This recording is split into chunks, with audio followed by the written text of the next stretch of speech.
Hey everybody, this is Tracy here for another edition of A View from Tracy's Point, and we are here to recap Love Is Season 1, Episode 3, which was titled Her Questions.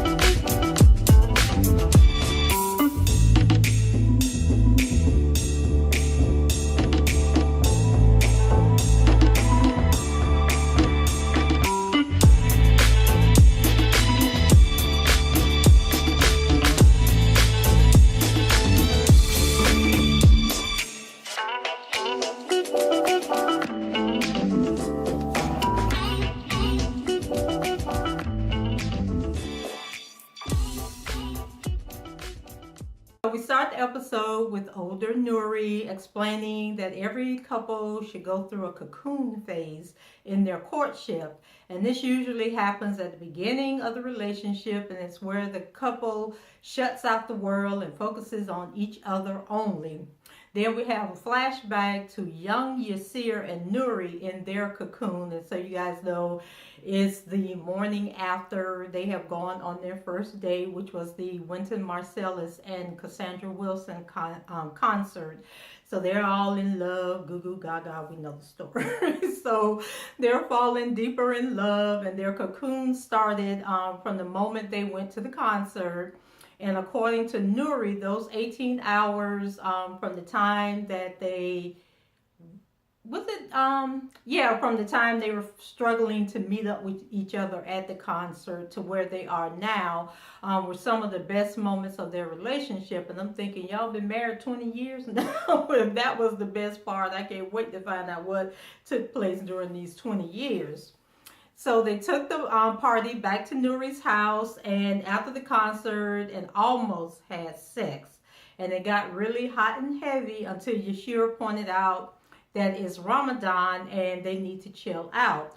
So this works out because Nuri recently made a promise to herself that she didn't want to have sex with anyone other than her husband in her new home, which I think is interesting because most men don't like to move in. Like if a man gets married and his wife already owns her house, most men don't want to move into that house, or if they do move into that house, it's like a point of contention in the relationship, and they have to figure out how to work their way through him feeling like it's not his home and her trying to make him feel welcome, and that, you know, it's just as much his home as it is hers. So that's going to be something interesting to see how that played out.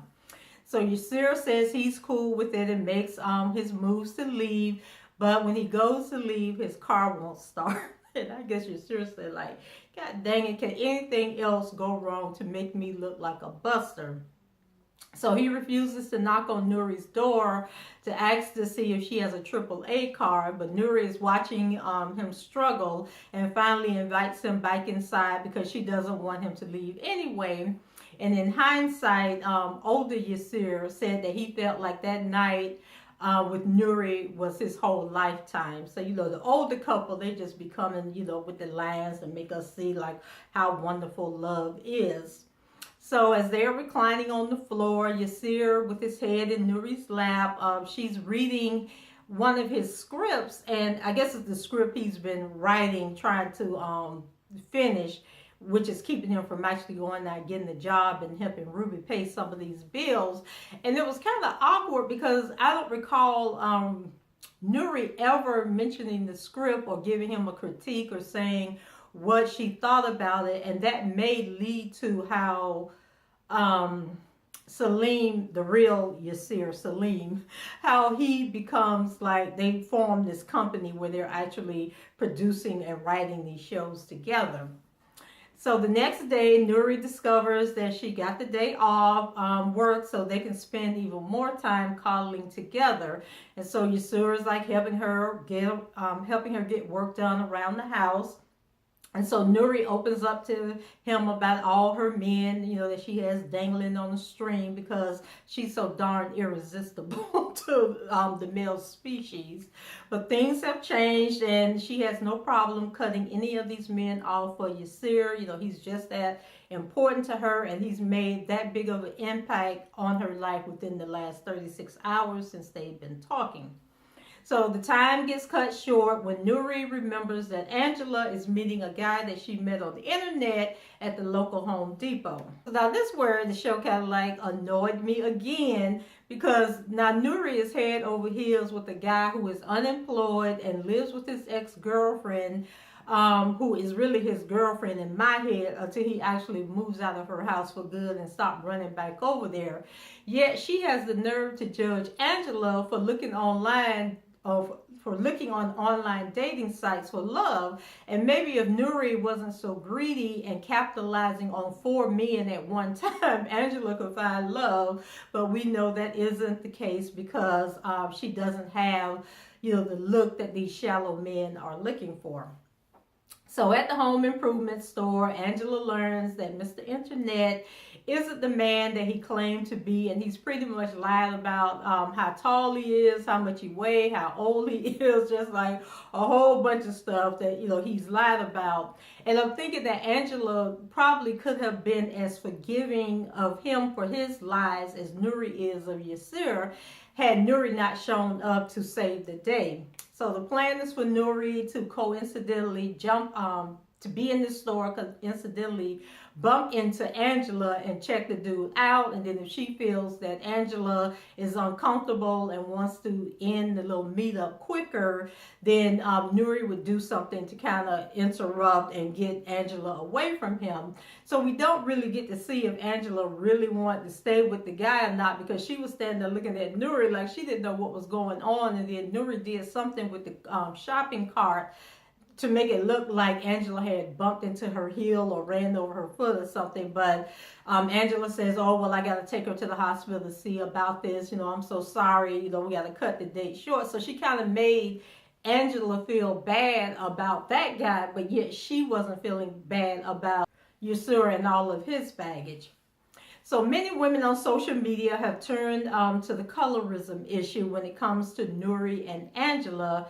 And y'all, I know I've been saying in my other recaps about I need to do this colorism and entertainment video. And I actually wrote all my notes down, got dressed, and was going to head out. If you saw my video from last week where I actually went out to the beach to do a video, I was going to go out there today and do the colorism video, and then as soon as I got ready to leave, it just like poured down raining, and then it stormed on and off all day. So I'm going to try again tomorrow to get that video done. So anyway, I wonder if Angela's dating troubles are going to be addressed, much less, if she's going to find love also. And I get that this is about Nuri and Yasir, finding love and, this love at first sight, and it turned into this wonderful love story that has lasted 20 years. But being that Angela is dark-skinned and Yuri is light-skinned and all of that, I wonder how all of this is going to play out in the end. Also, Ruby, Ruby is a darker skinned chick too. So it's just like all these shows, the dark-skinned women seem to keep getting left out of the love situation.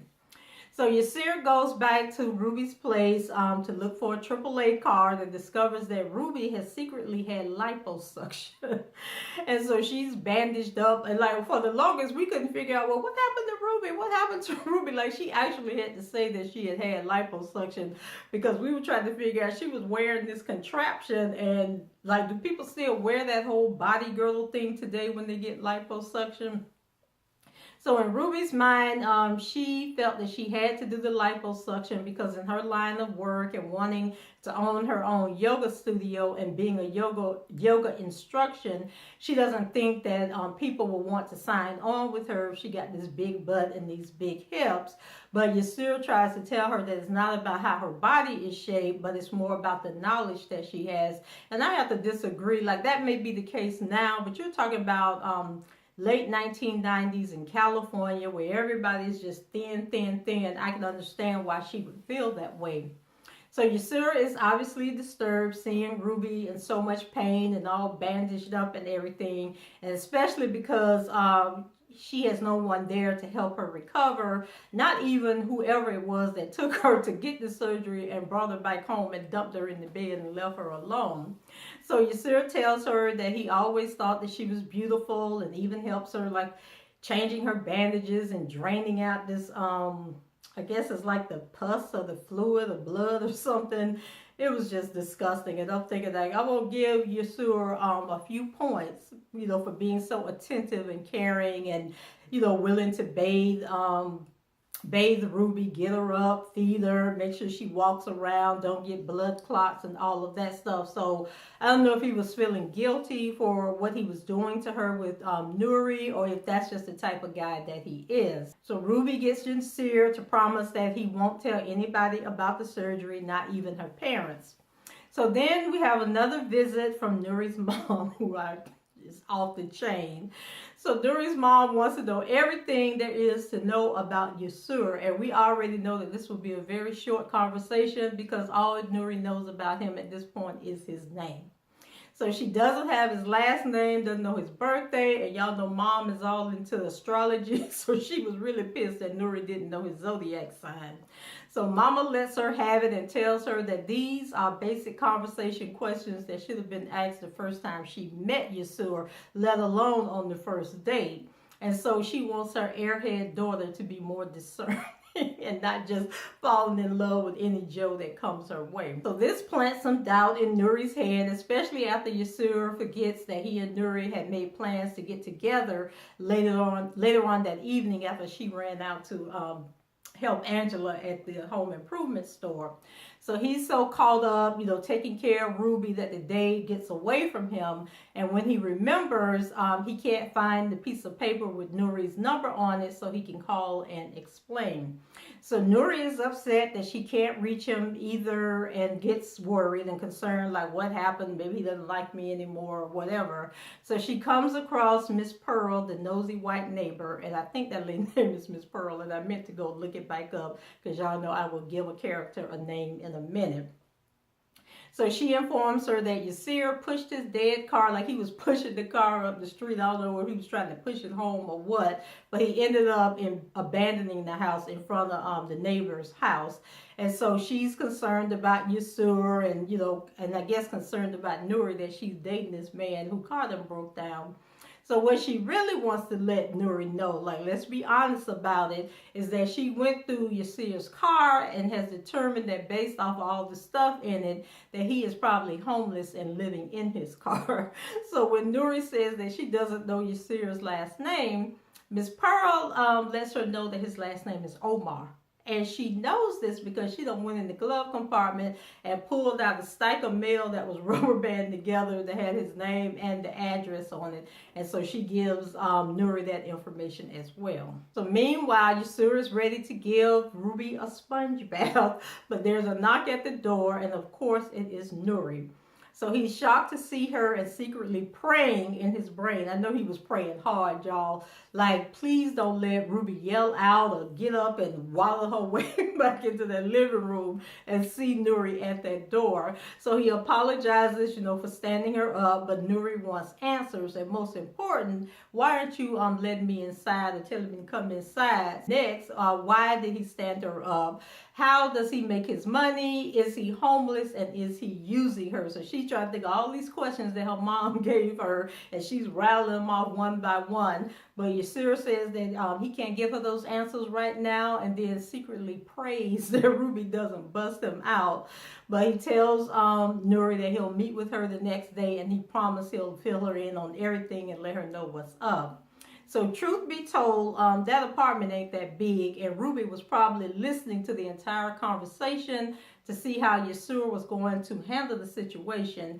And surely if he really was over her and, you know, was ready to let her go and move on with Nuri, that he would have either told her what was going on and apologized or whatever, say, hey, my friend is sick, I'm here taking care of her. Or he would have stepped outside and closed the door so Nuri couldn't hear the conversation, and then told her whatever lies he was going to tell her. But Yasir still doesn't want to let go go of his sure thing in hopes of what he's hoping will become between him and Nuri.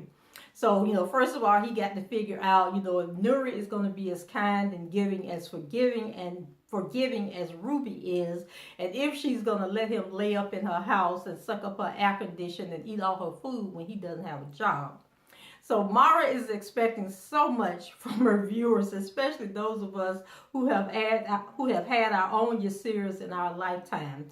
And those of us that know what it feels like to give our all to a man only for him to meet some new chick and fall head over heels in love with her, then come running back when things go wrong. And so I can't picture any woman over 40 who is watching this show and not remembering when. So guys, that's it for me. Leave your comments below, rate the video, and subscribe to the channel if you haven't done so already. And until the next time, I shall talk to you later. Bye-bye.